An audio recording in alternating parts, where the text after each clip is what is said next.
Kembali lagi channel saya, channel Al-Bair Akbar. Di sini saya akan menjelaskan tentang trauma abdomen. Trauma abdomen ini dibagi menjadi dua. Yang pertama itu trauma tumpul, yang kedua itu trauma tembus. Untuk etiologinya, kecelakaan trauma yang terjadi pada abdomen umumnya banyak diakibatkan oleh trauma tumpul. Pada kecelakaan kendaraan bermotor, kecelakaan deserialisasi yang tidak terkontrol merupakan kekuatan yang menyebabkan trauma ketika tubuh klien terpukul atau setir mobil dan benda tumpul lainnya. Untuk trauma akibat benda tajam disebabkan oleh luka tembak yang menyebabkan kerusakan yang besar di dalam abdomen. Selain luka tembak, trauma abdomen dapat juga diakibatkan oleh luka tusuk, tetapi luka tusuk sedikit menyebabkan trauma pada organ internal di abdomen, dan trauma abdomen disebabkan oleh dua kekuatan yang merusak. Yang pertama itu paksaan atau benda tumpul, yang kedua itu trauma tembus. Untuk trauma tembus ini, trauma tumpul abdomen terjadi ketika terdapat energi yang mengenai dinding abdomen yang menyebabkan luka terbuka. Terjadi pada bagian visceral dan struktur lain abdomen, terkena injuri akibat hantaman langsung. Yang kedua, cedera kompresi terjadi akibat hantaman secara langsung pada objek yang tetap.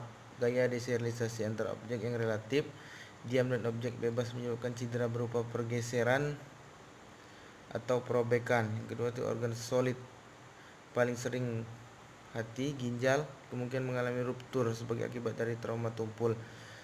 Walaupun sabuk pengaman pada kendaraan mobil, walaupun sabuk pengaman menyelamatkan kehidupan, sabuk pengaman juga dapat menyebabkan terjadinya injuri. Untuk penempatan sabuk pengaman di atas tulang pelvis dapat menyebabkan jeratan pada jaringan di bawahnya melawan tulang belakang dan menyebabkan pergeseran dan cedera kompresi.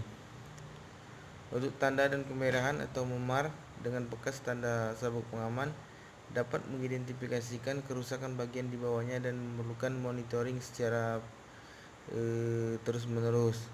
Yang lainnya, tanda cedera akibat sabuk pengaman kemungkinan muncul secara perlahan.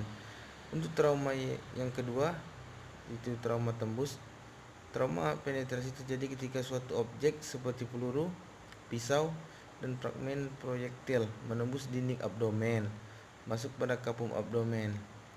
Untuk luka tikam paling umum menyebabkan injuri intestinal, tetapi banyak diantaranya tidak menembus kapum peritoneal.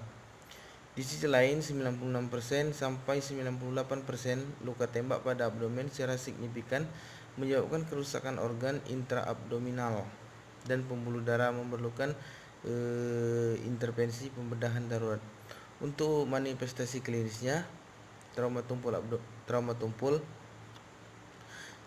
yang pertama kehilangan darah, yang kedua memar dan jejas pada dinding perut, yang ketiga itu nyeri tekan, yang keempat hipotensi, laserelasi, perdarahan, penurunan kesadaran, kerusakan organ-organ, dan iritasi cairan usus. Untuk manifestasi klinisnya trauma tembus, yang pertama itu hilangnya seluruh atau sebagian fungsi organ, yang kedua itu respons stres simpatis, yang ketiga perdarahan dan pembekuan darah, yang keempat itu kematian sel, yang kelima kontaminasi bakteri. Untuk pemeriksaan diagnostiknya itu pemeriksaan tes laboratorium itu dengan cara mengecek hitung darah lengkap dan pemeriksaan metabolik darah lengkap. Yang kedua itu hematokrit dan hemoglobin serial. Yang ketiga jenis dan cross match. Yang kedua asam laktat, serum gangguan asam basa, koagulasi dan waktu perdarahan.